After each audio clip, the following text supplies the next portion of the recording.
संभल की जामा मस्जिद में हरि को ढूंढा जा रहा था तो हरि ढूंढते ढूंढते संभल में सनातन के इतने सबूत मिल गए कि हिंदू पक्ष का दावा एकदम मजबूत हो गया है। अयोध्या और काशी के बाद यूपी की सियासत में आज जिस तरह से सर्वे और खुदाई चल रही है उससे तो यही लग रहा है कि सनातन का सूर्योदय संभल से ही हो रहा है। हमारा पुराण भी इस बात को कहता है कि भगवान विष्णु श्री हरि विष्णु का 10वां अवतार संभल में ही होगा, उसी संभल में होगा।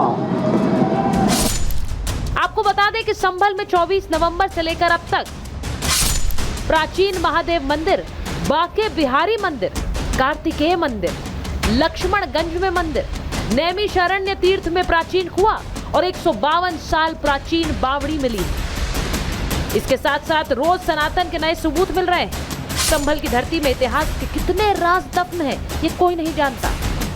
कि पृथ्वीराज चौहान जो कि संभल के राजा थे, उनकी राजधानी संभल थी और जब वो यहाँ पर थे तो उनकी सेना इसी तरीके से बावड़ी में रुका करती थी। जब अंदर आएंगे तो आपको इस बावड़ी से जुड़ी जो क्लियर पिक्चर है वो साफ तौर पर नजर आ जाएगी। अंदर जब मैं दाखिल हो रहा हूँ तो इसकी हाइट तकरीबन 10 फीट के आसपास की है। ये जगह है, नीचे बताया जाता है कि तकरीबन 16 माले नीचे है। आप तस्वीरें देखेंगे कि हर जगह आपको इसी तरीके से कमरों के बाहर दरवाजे और दरवाजों में रहती थी पृथ्वीराज चौहान की सेना।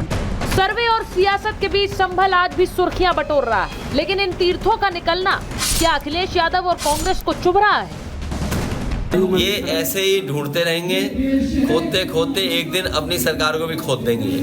भाई 1978 में तो बीजेपी के लोग सरकार में थे, जनता पार्टी की सरकार थी, Jansangh was part of the government. Kalyan Singh जो थे वो उत्तर प्रदेश सरकार में मंत्री थे।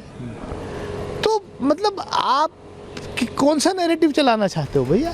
सपा और कांग्रेस सनातनियों को जिस सेक्युलरिज्म का पाठ पढ़ाने की कोशिश करते दिखे उसकी हवा बीजेपी और साधु संतों ने निकाल दी। और मैं इसलिए कह रहा हूं कि साजिशी सिंडिकेट के सांप्रदायिक संक्रमण से सावधान रहने की ज़रूरत है कि ये सारे के सारे लोग हर सांप्रदायिक फसाद पे सियासी मफाद ढूंढते हैं। हर सांप्रदायिक फसाद पे, हर सांप्रदायिक उन्माद पे जो है वो अपना सियासी जो है वो गुड़ाभान और फ़ायदा ढूंढने की कोशिश करते हैं। लेकिन सच ये है कि छुपाया जा रहा था, लेकिन सूरज को जैसे नहीं छुपाया जा सकता ऐसे हरिहर मंदिर के सत्य को भी छुपाया नहीं जा सकता। सत्य सूर्य के समान होता है जिसे कभी छुपाया नहीं जा सकता। और इसकी बानगी इससे भी समझिए कि संभल पुलिस को एक के बाद एक कई चिट्ठियां मिलती जा रही हैं। उन्हीं चिट्ठियों में संभल हिंसा के आरोपियों के नाम के साथ साथ दंगाइयों का पूरा काला चिट्ठा लिखा हुआ है। ये फाइल्स पुलिस ने तैयार नहीं की, इसे तैयार किया है गुमनाम लोगों ने। ये संभल हिंसा के गुनहगारों का सच बता रही है। अखिलेश के सांसद पहले ही संभल हिंसा में फंसते जा रहे हैं। अब दंगाइयों का कनेक्शन क्या पूरा काला चिट्ठा खोल कर रख देगा? आज महाभारत इसी पर। मेरे साथ महाभारत में जो मेहमान जुड़ रहे हैं, परिचय आपसे करा दूं। बीजेपी के राष्ट्रीय प्रवक्ता के शर्मा जी हमारे साथ जुड़ रहे हैं। Farmer DGP UP doctor Vikram Singh हमारे साथ जुड़ रहे हैं। हमारे साथ स्टूडियो में आ गए प्रोफेसर धर्मेंद्र यादव, राष्ट्रीय प्रवक्ता है समाजवादी पार्टी के। दानिश कुरैशी साहब हमारे साथ जुड़ रहे हैं। हमारे साथ जुड़ेंगे प्रोफेसर जुनैद हैरिस और हिंदू धर्मगुरु स्वामी चक्रपाणी। लेकिन शुरुआत में शर्मा जी आपके साथ कर रही हूँ। बहुत दिनों बाद महाभारत में आप आए हैं, लेकिन सवाल बहुत सारे हैं जो अखिलेश यादव ने आपके और आपकी पार्टी पर खड़े कर दिया। वो कह रहे हैं जितनी ये खुदाई कर रहे हैं उतनी ही अपनी सरकारों की नींव खोद रहे हैं। मैं एक बार जरा आपके पास आ रही हूं, जरा ये तस्वीरें लाइव संभल से आ रही है। के शर्मा जी, मैं ये जरा अपने दर्शकों को बता दूं कि 24 तारीख को जो संभल में हुआ उसे रिक्रिएट कर रही है पुलिस, उसे रिक्रिएट कर रही है पुलिस। तो वो तस्वीरें हमारे पास संभल से आ रही हैं, यानी वहां जांच तेज है। ये 24 तारीख की तस्वीरें हैं और उसे रिक्रिएट किया जा रहा है। तो ये जरा मैं के शर्मा जी, वहां संभल में खुदाई जारी है, आप अपनी सरकार की नींव खोद रहे हैं, अखिलेश जी का कहना है।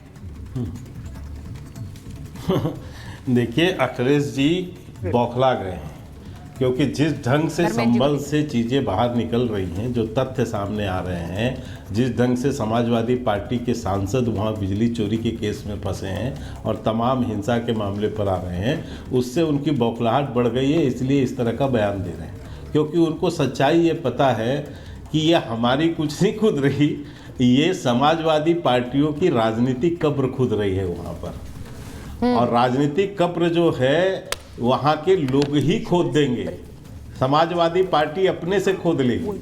और वो कैसे खुदी मैं बताता हूँ।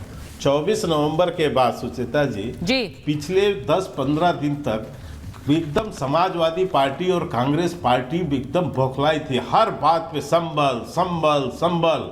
और इसके बाद क्या हालत हुआ, अब इनकी दही जमी पड़ी है मुंह पे।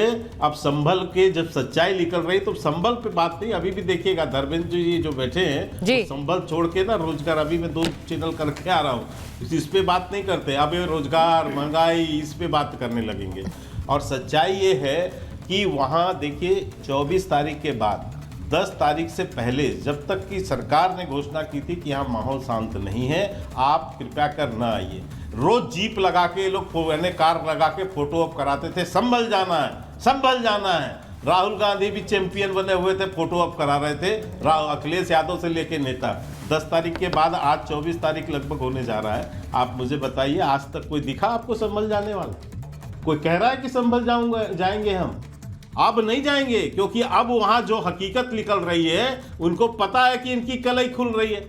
और एक बात कह के अपनी बात समाप्त करूंगा, कैसा झूठ बोल के लोगों को गुमराह करते हैं अखिलेश यादव। ये 3 दिसंबर का संसद में दिया हुआ उनका बयान है, मंदिर की तस्वीरें काल में इन्होंने बोला, शून्यकाल के दौरान क्या झूठ बोला है मैं आपको इसके बरबट्टम से सुनाता हूँ। संभल के विषय में पहले बोला, संभल इसलिए जाना जाता था कि वहाँ के लोग भाईचारे के साथ रहते हैं। वहाँ पर अभी से नहीं बल्कि सदियों पुराना भाईचारा है और लोग हजारों साल से इसी तरह से रहते आए। सुचेता जी, जब वहाँ के पुलिस रिकॉर्ड से लोगों के सामने जब चर्चाएं आई तो पता चला कि संभल में स्वतंत्रता के बाद 19 बार दंगे हुए हैं और एक दंगे में तो 183 से ज्यादा हिंदुओं का नरसंहार किया गया वहां पर।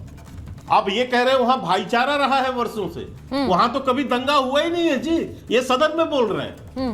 तो ये झूठ बोलकर ये गुमराह करना, मुसलमानों को जो है गुमराह करके भड़काना, ये इनका काम था। देखिए वो ये कह रहे हैं कि वहां की जनता इसे अच्छी तरह नहीं लेगी। 5 बार एक